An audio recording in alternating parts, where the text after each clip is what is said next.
Hi guys, so welcome back. What I have on the screen at this moment is for today, Monday, 9/21, and you've already watched the first video, which pertained to the MLA citations. So now I'm going to talk about absolutism. This is a form of government. Once the file's open, here we go.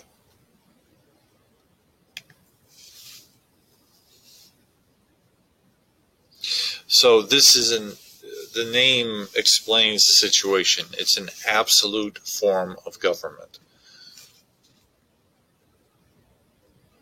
It's when the monarchy is in full control of the nation. So some quick examples that I have here: ancient Mesopotamia, ancient Egypt, and even in modern times with the Pope in Vatican City, he's considered an elected absolute monarch. So whatever he establishes as a rule or as a law, it is in control. No one can prepare or change or alter his feelings. He has the final say. So the head of state in these cases is not restricted by any forms or written laws or governing bodies. They are the government. They are the absolute ruler. The king and queen set the cultural rules, they set the laws, and whatever they say happens. It's very personal. So the ruler's own interests reflect the history of the country.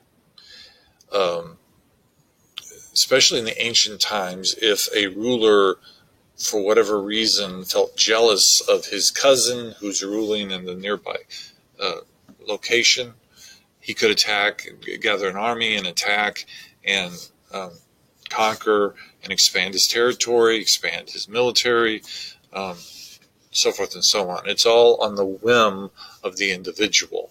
The king is in control. He is the total aspect of the society.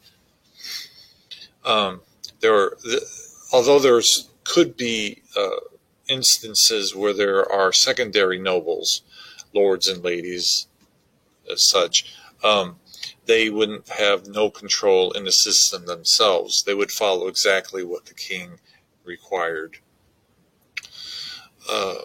And when I say the king or queen sets the cultural rules, they are establishing what type of artwork, what type of music, what type of sporting events, how much they want to invest in this industry of entertainment, of arts, museums, temples.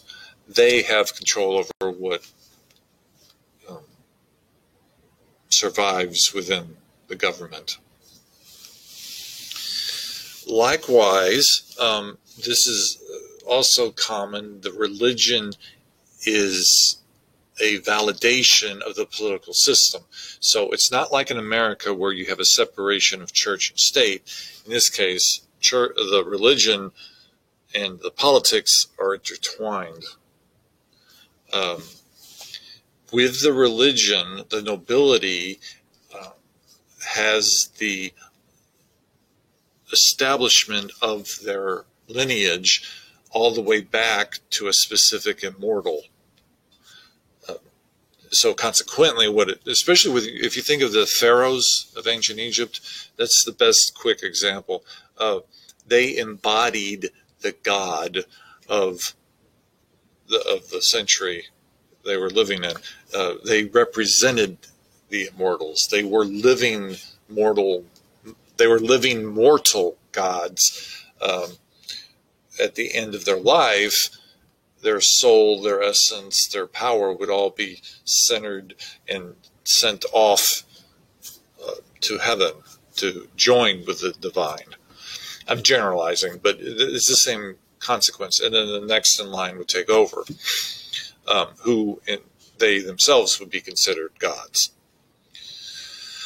The other thing to keep in mind, the especially in the ancient world, the royalty is like a priest, is the one who's addressing the upper hierarchy of the gods themselves. The gods talk to the royalty talks to the commoners. So it's the wishes of the royalty that is in the basis of this chain, not the average commoner.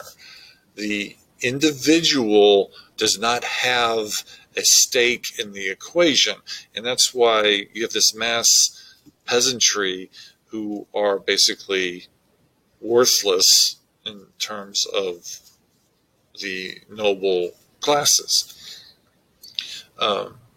The king and queen likewise take responsibility to erect temples, to construct the shrines and the churches, to show their devotion and to show their power. The monarch, in turn, becomes a physical symbol, a living metaphor, as I say here, a living metaphor of the nation that he controls.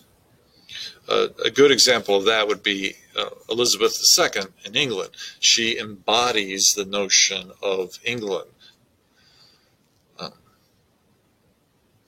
And as a result, this living figure becomes the whole backing of the nation. And if the kingdom is failing due to plague or pestilence or overpopulation or flooding or, name any disaster, it's a sign that the gods have lost favor for the ruling power. And a neighboring country could invade and take over, or another part of the lineage could be asked to take control of the current king and replace him or her. So the individual king is what's stressed as important. It's all a divine right. God made the king ruler, and therefore he has the obligation to follow through in communication with his God.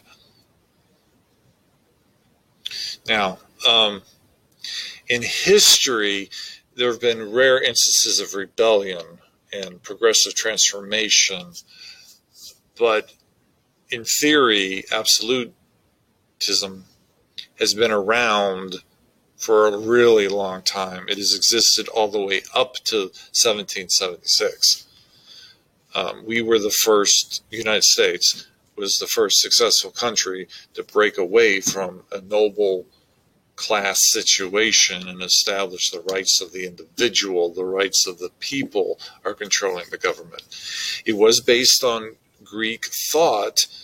However, the Greek concept was slightly different, and it didn't survive long either because it got taken over by Sparta.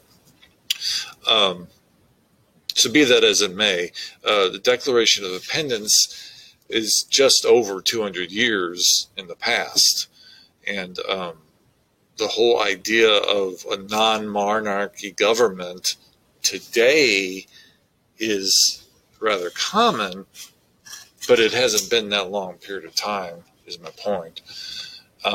You as an individual see yourself as having rights as a person, as a student, as a Texan, as a person in the United States. And before the 1700s, people didn't view it that way.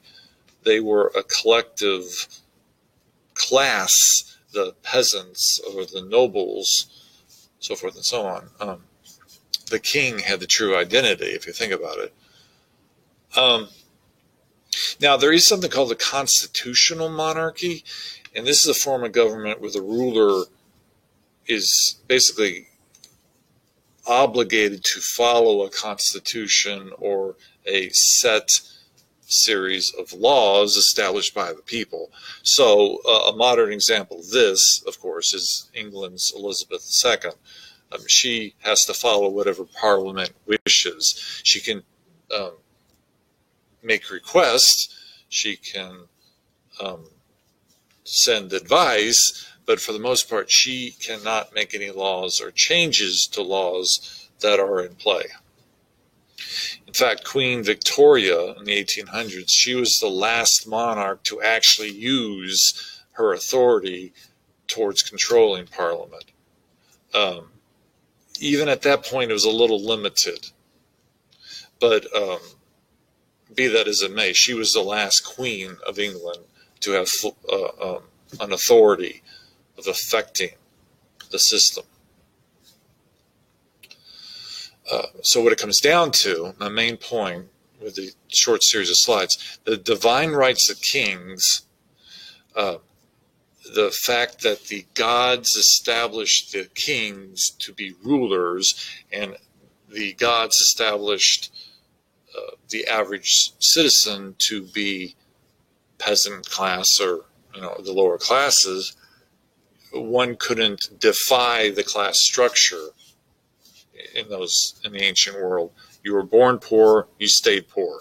You were born rich, if you were lucky, and you stayed rich. So that's the ancient concept. The more modern concept, the rights of the individual. You have rights, and you execute those rights, and you make sure that you maintain those rights, because in the end, you don't want to lose that sense of self. And it's important that the modern world acknowledge this, because it's only been a short series of years.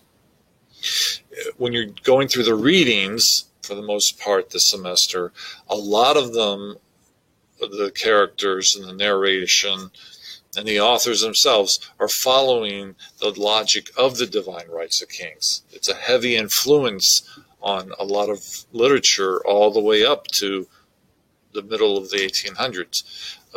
That's why I said a couple of weeks ago about Jane Eyre being a very modern concept. Despite the fact it's coming from an English notion, it's in the 1800s, after the Revolutionary War, after the French Revolution, and you have a total different sense of self. That character, Jane Eyre, is more or less confident in wanting to be an individual seeking happiness in her life. So she falls under this category of the rights of the individual. Okay, so that's with absolutism, and it'll pop up again, like I said, over in other readings. So if you have any questions, let me know. And as I've been saying all along, stay safe, and there will be another short video coming up in just a moment. Later.